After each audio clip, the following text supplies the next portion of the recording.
L'actualité au plan continental et je suis avec Raoul Steve Gounoucon ce matin. Bonjour. Bonjour Epiphane Chabi. Voilà, dans la rubrique Voile sur le monde, nous allons parler ce matin de la présidentielle au Comores. Vous nous dites que la journée de vote de ce dimanche a été marquée par des dysfonctionnements. Effectivement, ce dimanche 14 janvier 2024, les Comoriens étaient aux urnes pour élire leur gouverneur et surtout leur président, vous l'avez dit.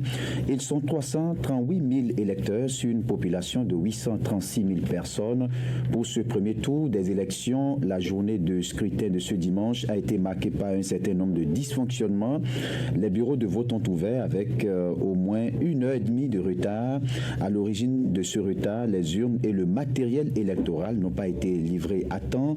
Certains bureaux de vote ont été déplacés à la dernière minute sans justification officielle, ce qui a désorienté des électeurs cherchant où ils devaient voter. Autre constat, les électeurs étaient peu nombreux dans les bureaux de vote. La grande pluie qui s'est abattue sur la capitale, Moroni, n'a pas facilité les choses. Mais malgré la pluie, beaucoup l'ont bravé pour accomplir leur devoir de citoyen. Il faut préciser que le président sortant, Azali Assoumani, brigue un nouveau mandat. Face à lui, 5 candidats d'opposition. Vous nous dites, Raoul Steve Gounoucon, que l'opposition dénonce des fraudes. Tout s'est joué autour de la question de leur accréditation qu'ils avaient reçue avec retard. L'opposition dénonce une stratégie planifiée dès le départ, des bourrages d'urnes et parle de fraude massive. Les candidats de l'opposition déplorent que leurs représentants aient massivement été empêchés d'accéder au bureau de vote. Ils affirment que leurs mandataires se sont vus refuser l'accès au bureau de vote de façon généralisée sur les 3 îles de la Grande Comore, Anjouan et Moélie. C'est ce qu'ont assuré certains candidats directement ou des membres de leur équipe de campagne. Et ce dimanche, de presse des deux camps, vous nous dites. Oui, conférence de presse dans les deux camps et les 5 candidats d'opposition ont tenu ce dimanche après-midi une conférence de presse et fait une déclaration commune pour détailler l'ensemble de leurs accusations auxquelles le camp présidentiel a répondu. Les 5 candidats d'opposition affirment d'abord que leurs mandataires ont été empêchés d'entrer dans de nombreux bureaux de vote à travers le pays.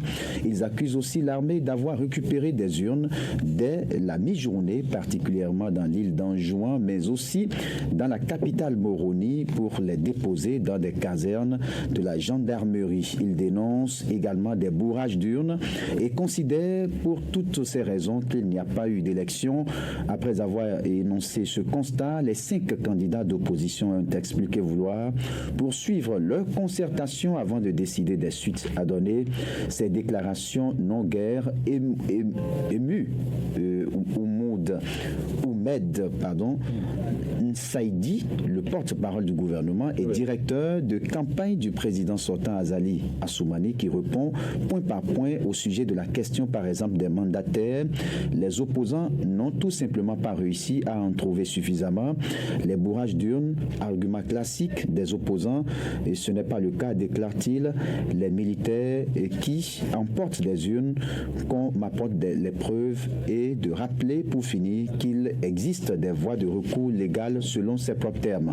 Il faut dire que les opérations de dépouillement et de compilation des votes ont commencé et vont se poursuivre. La CENI pourrait annoncer les résultats provisoires ce lundi 15 janvier. Elle a au plus tard 5 jours pour le faire. Voilà, merci Raoul Steve Gounoucon, c'était la rubrique Voile sur le monde. Mesdames